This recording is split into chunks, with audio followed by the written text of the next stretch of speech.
Chicken biryani আর মোরগ পোলাও দুটি কি একই জিনিস? না, দুটি একই জিনিস নয়। দুটির ভিতরে বেশ কিছু পার্থক্য আছে। আজকে রেসিপিটি দেখলেই আপনারা ক্লিয়ার হয়ে যাবেন।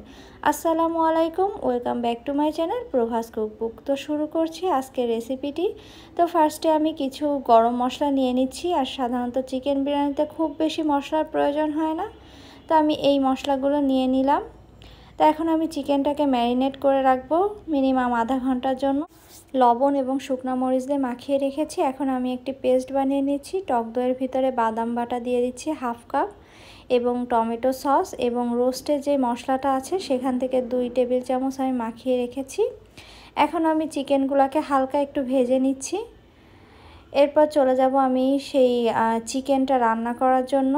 তো এখানে আমি গরম মশলা দিয়ে চিকেন যেই তেলে ভেজে রেখেছিলাম সেটাও দিয়ে দিচ্ছি, এবং একে একে আদা রসুন পেস্ট এবং পেঁয়াজ বাটা দিয়ে দিচ্ছি।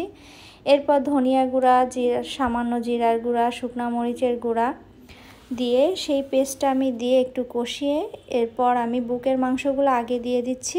এদিকে মোরগ পোলাওতে কিন্তু ডিম ইউজ করে, তো আমি ডিমেও এভাবে লবণ ঝালের গুঁড়া মাখিয়ে একটু ভেজে নিব, এবং বাকি যে রানের মাংসগুলো ছিল সেগুলো আমি দিয়ে এখন একবার একটু ভালোভাবে কষিয়ে যে বাকি পেস্টটা ছিল সেটুকুও দিয়ে দিচ্ছি। যেহেতু রানটা বেশি তাড়াতাড়ি সেদ্ধ হয়ে যায়, এর জন্য আমরা পরে দিয়েছি। এরপর 1 কাপের মতো আমি লিকুইড দুধ দিয়ে এবং বাকি যে রোস্টের মশলাটুকু ছিল সেটুকুও দিয়ে একটু ভালো করে কষিয়ে এবার ডিমগুলো দিয়ে দিচ্ছি। উপর থেকে আমি সামান্য গুঁড়ো দুধ এবং চিনি দিয়ে দিলাম। এখন দিয়ে দিচ্ছি একটু বিরিয়ানি সেন্ট এবং কেওড়া জল দিয়ে আমি একটু ঘিও দিয়ে দিচ্ছি লাস্টে, এবং কিছু কাঁচামরিচ দিয়ে এটা ঢেকে রাখবো।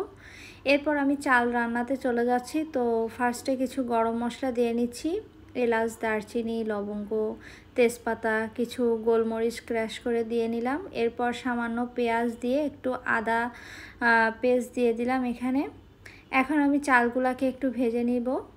এখন আমি বাকি যেই বাদামের পেস্টটুকু ছিল সেটুকুও দিয়ে দিচ্ছি, এবং সামান্য ঘি দিয়ে চালটা আরেকটু নেড়ে আমি এখন দুধটা গরম করে নিচ্ছি। এর ভিতরে আমি শাহি জিরা এবং আদার রস দিয়েছি। এরপর আমি পোলাওটা রান্না করে নিব।